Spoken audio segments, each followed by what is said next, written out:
Hello दोस्तों, स्वागत है आपका हमारी वीडियो में। और आज हम आपके लिए लेकर आए हैं सोशोलॉजी के इम्पोर्टेंट पर्सन जो कि बीए थर्ड ईयर के हैं। और जी इससे पहले पर्सन हमने पहली वीडियो में कवर कर दिए हैं। अगर आपको वो वीडियो देखनी है तो उस वीडियो के लिंक मैं इस वीडियो के डिस्क्रिप्शन में दे दूँगा। जिस किसी भी भाई को देखने हो तो उस लिंक में जाकर देख सकते हैं।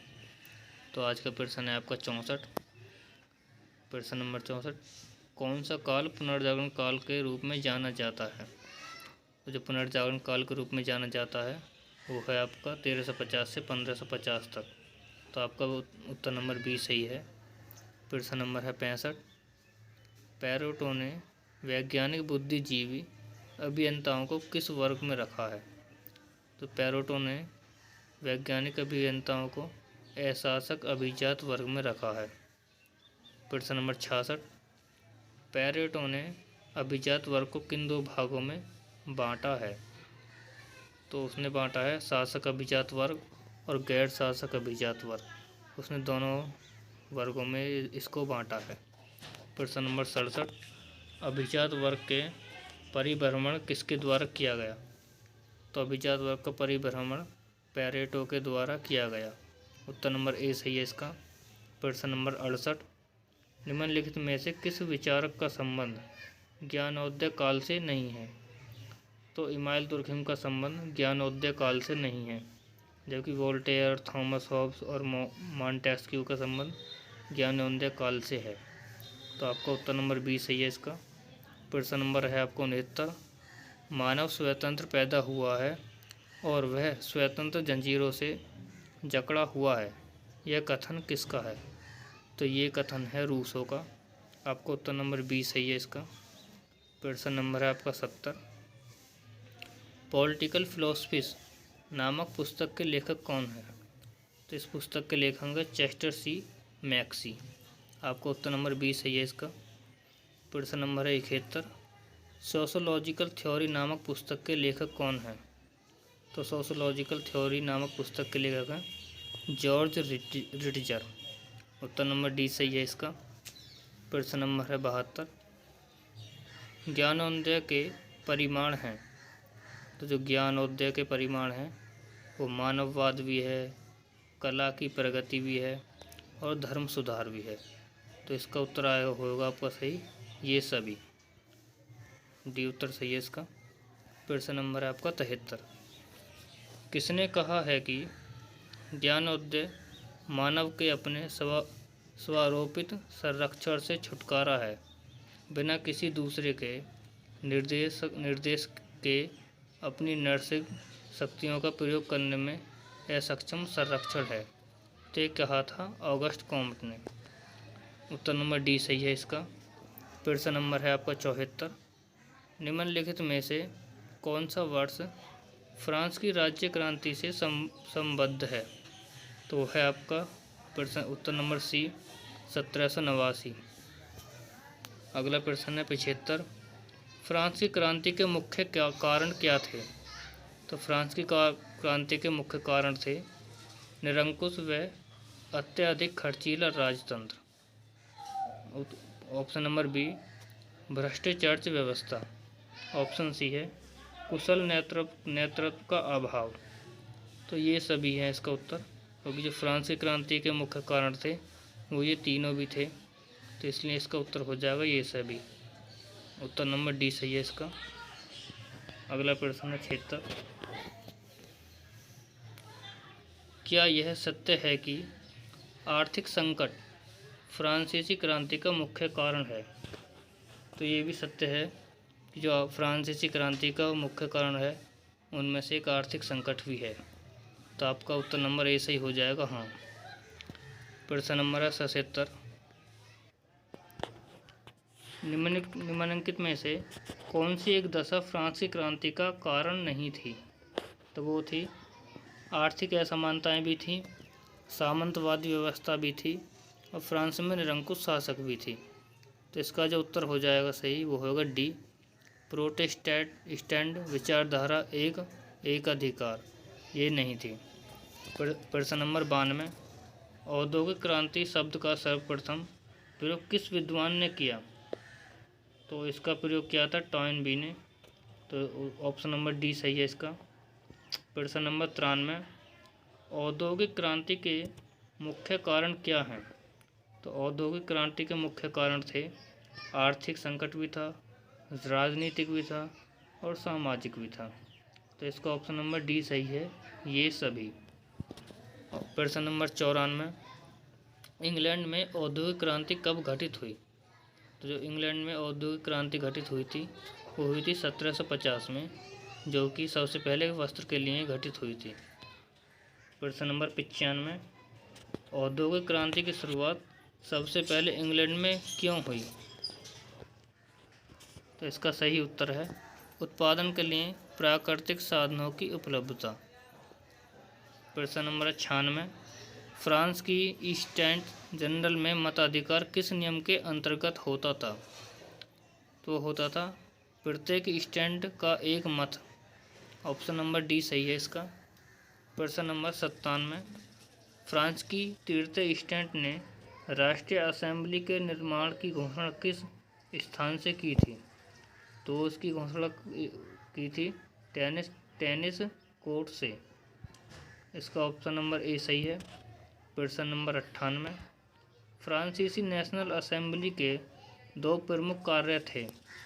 तो उनके 2 प्रमुख कार्य थे सामंतों के विशेष अधिकारों का अंत करना, और ऑप्शन नंबर बी है इसका, मानव एवं नागरिकों के अधिकारों का घोषणा पत्र जारी करना। तो इसका उत्तर है ए और बी दोनों। उत्तर नंबर इसका सी सही है।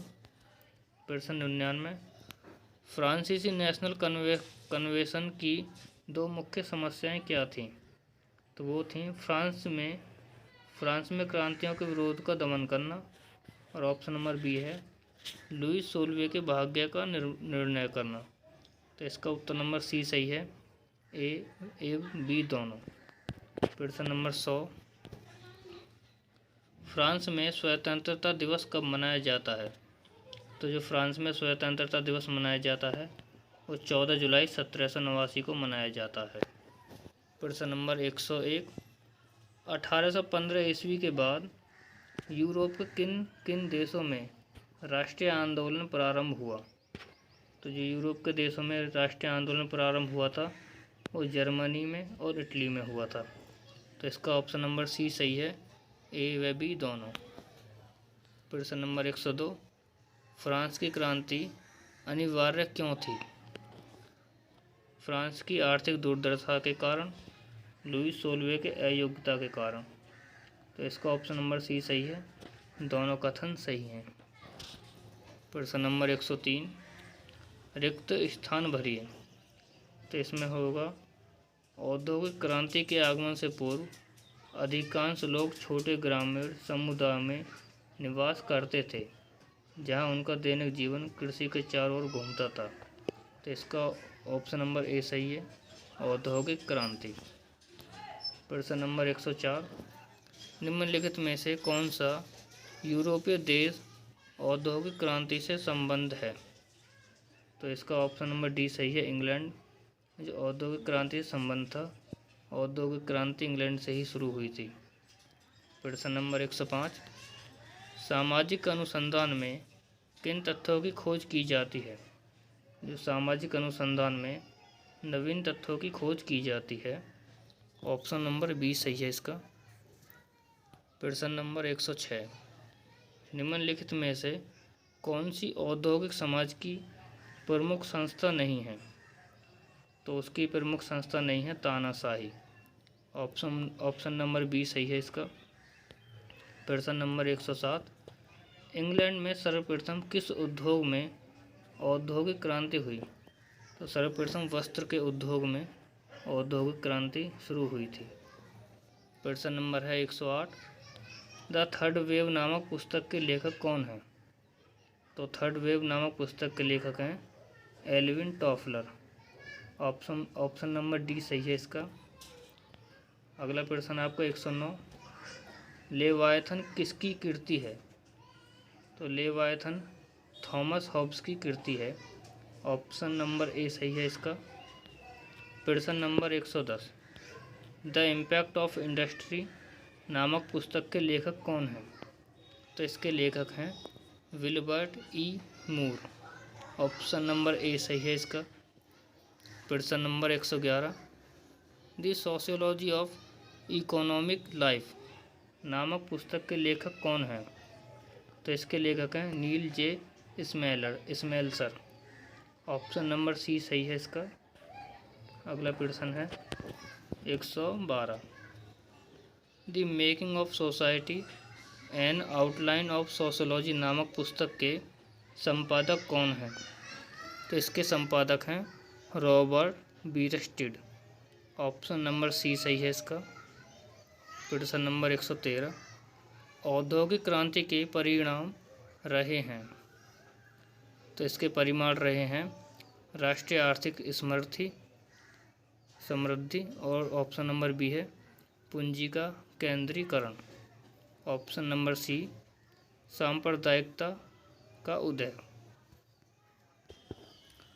तो ऑप्शन नंबर सी सही, डी सही है इसका। ये सभी औद्योगिक क्रांति के ये तीनों परिणाम थे। प्रश्न नंबर 114, वृहत परंपरा और लघु परंपरा के साथ किस विद्वान का नाम जुड़ा है? तो उसका नाम जुड़ा है रेडफील्ड का। ऑप्शन नंबर बी सही है इसका। प्रश्न नंबर 115, कौन सी क्रांति को टॉफलर ने पहली लहर कहा है? तो टॉफलर ने पहली लहर कहा है, वो कहा है कृषि का आविष्कार। ऑप्शन नंबर सी सही है इसका। प्रश्न नंबर 116, किस विद्वान ने औद्योगिक क्रांति को केवल मशीनों के प्रयोग तक सीमित न करके इसमें उद्योगों से होने वाले सामाजिक आर्थिक परिवर्तन को भी शामिल किया है? तो वो है Wilbert Moore. Option number B Smelser. Option number C Toffler. तो इन तीनों ने ही सामाजिक आर्थिक परिवर्तनों को भी शामिल किया है। तो ऑप्शन नंबर डी सही है इसका, ये सभी। प्रश्न नंबर 117, वास्को डी गामा के नेतृत्व में पुर्तगालियों का व्यापार बेड़ा हिंदुस्तान में किस वर्ष पहुंचा? तो वास्को डी गामा जो थे हिंदुस्तान 1498 में आए थे। ऑप्शन नंबर ए सही है इसका। अगला प्रश्न 118, निम्नलिखित को सुमेलित कीजिए। तो इधर लेखक दिए गए हैं कुछ और इधर उनके देश दिए गए हैं। तो कॉमन जो थे वो फ्रांस के निवासी थे, जबकि मार्क्स थे वो जर्मनी के निवासी थे, और सोरोकिन थे वो इंग्लैंड के निवासी थे, और स्पेंसर रूस के निवासी थे।